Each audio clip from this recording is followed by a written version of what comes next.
न होगा रायगा खूने शहीदाने वतन हरगिज़, यही सुर्खी बनेगी एक दिन उन्वान आज़ादी। न होगा रायगा खूने शहीदाने वतन हरगिज़, यही सुर्खी बनेगी एक दिन उन्वान आज़ादी। शहीदों के मज़ारों पर लगेंगे हर बरस मेले, वतन पे मरने वालों का यही आखिर निशा होगा। अस्सलामु अलैकुम वरहमतुल्लाहि वबरकातुहू। एक मरतबा फिर से आपका इस्तकबाल है आपके अपने ही यूट्यूब चैनल एच ऑनलाइन पर। और आज मैं एक बहुत ही ख़ास वीडियो लेकर हाजिर हुआ हूँ। यौम जमहूरिया पर मजमून कैसे लिखे, जिसे हम गणतंत्र दिवस के नाम से जानते हैं। तो आज ही के दिन, आज ही है 26 जनवरी, तो मैंने सोचा क्यों न इसकी अहमियत मैं आप लोगों को बता दूं। और आपका एग्ज़ाम भी करीब है, तो हो सकता है आपके एग्ज़ाम में ये पूछ दे, तो इसलिए मैंने सोचा कि इस पर भी एक वीडियो होनी चाहिए। तो चलिए अब हम बग़ैर वक्त ज़ाय किए हुए वीडियो शुरू करते हैं। तो आज की इस वीडियो में मैं वो अल्फाज जो आपको मतलब कठिन लगे, जिसे कहते हैं ना हिंदी में, तो उसको मैं अगर उर्दू का कोई अल्फाज जो आपको समझ में ना आवेगा तो उसे हम हिंदी में बताने की कोशिश करेंगे ताकि आप आसानी से समझो। तो देखिए, यौम जमहूरिया, जिसे हम क्या कहते हैं, गणतंत्र दिवस, आज ही का दिन है ना 26 जनवरी। तो क्या लिखेंगे, अगर मजमून लिखने को आ जाए तो 26 जनवरी का दिन हम हिंदुस्तानियों के लिए बहुत ही अहम दिन है। इसी दिन हमारे मुल्क का आईन, आईन का मतलब क्या होता है, संविधान, संविधान। तो इसी दिन हमारे मुल्क का आईन नाफिज किया गया, नाफिज का मतलब लागू किया गया।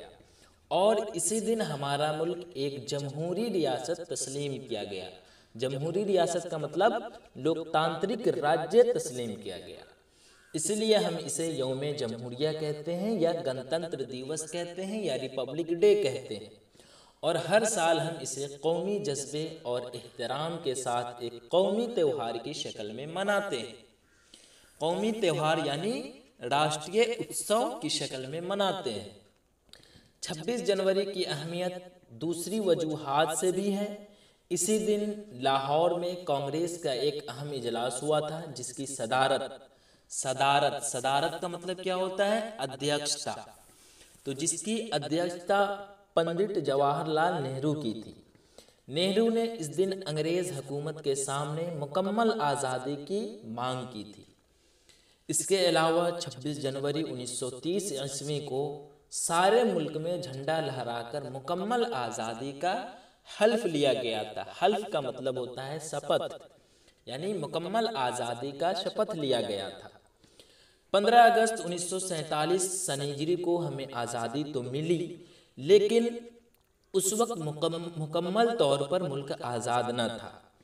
अंग्रेज़ हुकूमत के मुकर्रर करदा गवर्नर जनरल लॉर्ड माउंटबेटन हमारे मुल्क में मौजूद थे। इसलिए हमारे मुल्क के सियासी रहनुमाओं के लिए यह ज़रूरी था कि जल्द से जल्द आइन की तश्कील कर ली जाए। आइन का मतलब मैंने अभी जस्ट बताया था ना, संविधान, संविधान की विन्यास जिसे कहते हैं, तश्कील का मतलब हुआ वो कर ली जाए। उसके लिए पहले कानून साज असम्बली की तश्कील हुई। कानूनी साज असम्बली यानी विधानसभा की तश्कील हुई। आइन तैयार करने के लिए एक कमेटी का क़याम किया गया, यानी ये संविधान तैयार करने के लिए एक कमेटी का क़याम किया गया, जिसके सदर बाबा साहब भीमराव अंबेडकर हुए। उनकी सदारत में, सदारत का मतलब क्या होता है, अध्यक्षता में आइन साजी का काम चलता रहा, यानी संविधान का काम चलता रहा।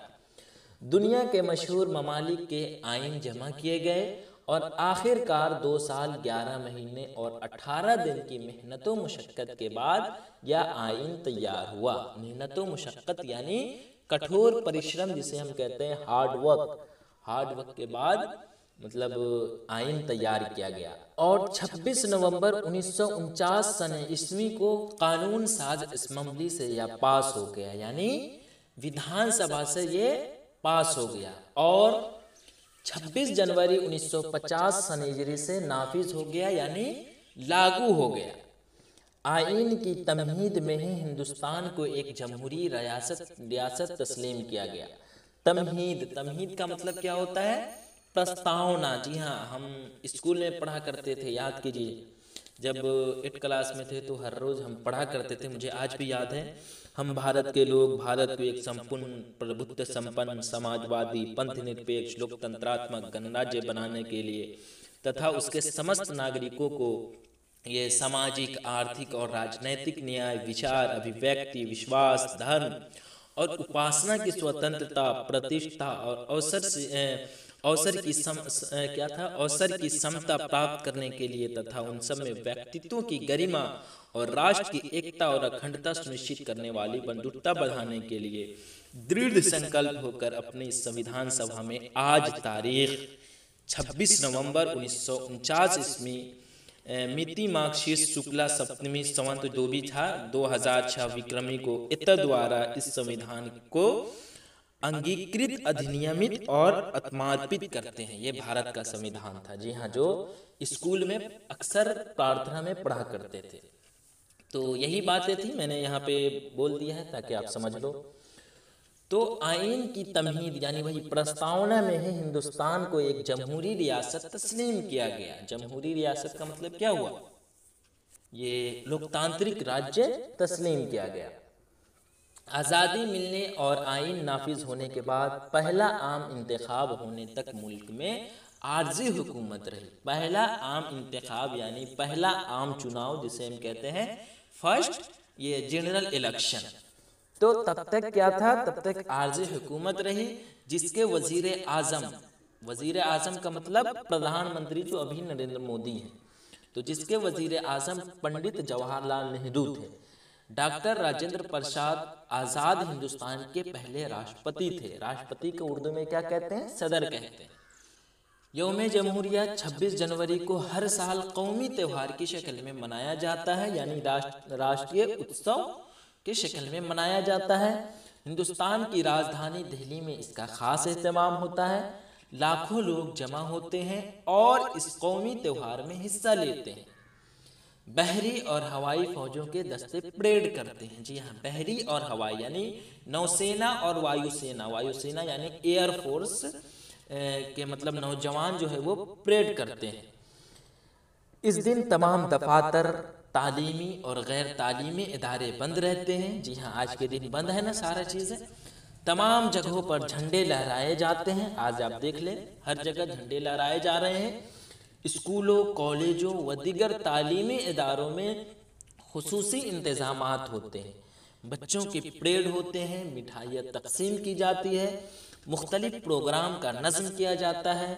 खुशियाँ मनाने के साथ साथ हम कौमी झंडे के नीचे खड़े होकर या वहद करते हैं। वहद का मतलब क्या हुआ? प्रॉमिस करना, यानी वादा करते हैं कि मुल्क और आइन यानी संविधान के तहफ़्फ़ुज़ का मतलब क्या हुआ?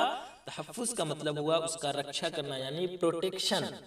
तो यानी मुल्क और आइन के प्रोटेक्शन के लिए हम तन मन और धन से हिस्सा लेंगे और वक्त पड़ने पर अपनी जानों की कुर्बानी भी देंगे।